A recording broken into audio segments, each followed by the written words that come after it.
Group 2లో 31/12/2015లో 439కి notify చేశాం. మళ్ళీ 1/9/2016లో మరో 593 పోస్టులు కలిపి 1032కు నోటిఫై చేయడం జరిగింది.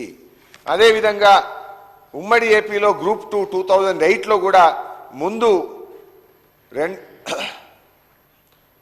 462 పోస్టులకు నోటిఫై చేశారు. తర్వాత 8/9/2009 మరో 220 పోస్టులు కలిపి 682 పోస్టులను రిక్రూట్ చేశారు.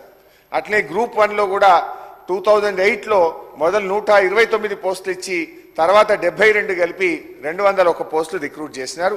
ఆ జీవోలు కానీ ఆర్డర్స్ కానీ నిర్ణయాలన్నీ మీకు పంపిస్తే చూడండి. ఇక్కడ 3 విషయాలు కూడా సాధ్యమయ్యేటువంటివే, మీరు అడిగినటువంటివే, మీరు మాట ఇచ్చినటువంటివే. దయచేసి 1:100 చేయండి. గ్రూప్ 2 2000 పెంచండి. గ్రూప్ 3కు 3000 పెంచి ఇచ్చిన మాట నిలబెట్టుకుంటే ప్రజల్లో మీకే మంచి పేరు వస్తుంది. లేకపోతే నిరుద్యోగ యువకులను వాడుకొని వదిలేసిండ్రు, మోసం చేసిండ్రు అనేటువంటి అపప్రద మీ ప్రభుత్వానికే వస్తుంది. మాకేం అభ్యంతరం లేదు. ప్రతిపక్షంగా అడగడం మా బాధ్యత.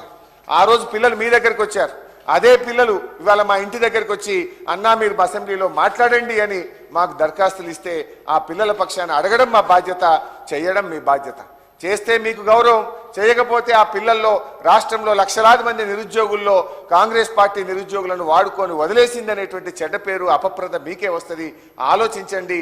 బేసిజాలకు పోకుండా సరైన నిర్ణయం తీసుకుంటారని చెప్పి నేను ఆశిస్తా ఉన్నాను. నేను ఎక్కువ పోవట్లేదు అధ్యక్ష, స్ట్రైట్గానే వస్తా ఉన్నాను. అందుకే ఐఎమ్ వెరీ స్ట్రైట్. ఎగ్జాంపుల్స్ చెప్పినా, ఎట్లా చేయొచ్చో చెప్పినా, ఉదాహరణలు చెప్పినా, ఈ రాష్ట్రంలో జరిగింది చెప్పినా, పక్క రాష్ట్రం